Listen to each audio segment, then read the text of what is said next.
Today, DFCC Bank along with other banks, like they started issuing bus terminals to buses. From today onwards, like bus conductors, they can accept cards as well as cash through a digital mode, and they can issue tickets through this device.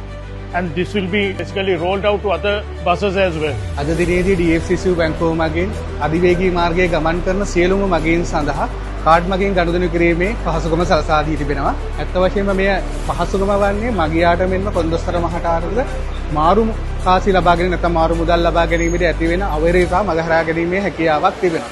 ඉතින් සියලුම මගීන්ට මම ආරාධනා කරනවා DFCC ආයතනය මගින් හඳුන්වලා දී තිබෙන මෙම පොස්ට් කාඩ් මැෂින් යන්ත්‍රය මගින් ඔබට ගනුදෙනු කිරීමේ හැකියාවක් තියෙනවා අධිවේගී මාර්ගය තුල. මම මාතර මාකුණු බස් රථයේ මේ අදින DFCC බැංකුව මගින් අපිට මේ පොස්ට් මැෂින් එකක් ලබා දුන්නා. මේක අපිට මෙන්න මහ ජනතාවටත් ලොකු සහනයක් උදව්වක්.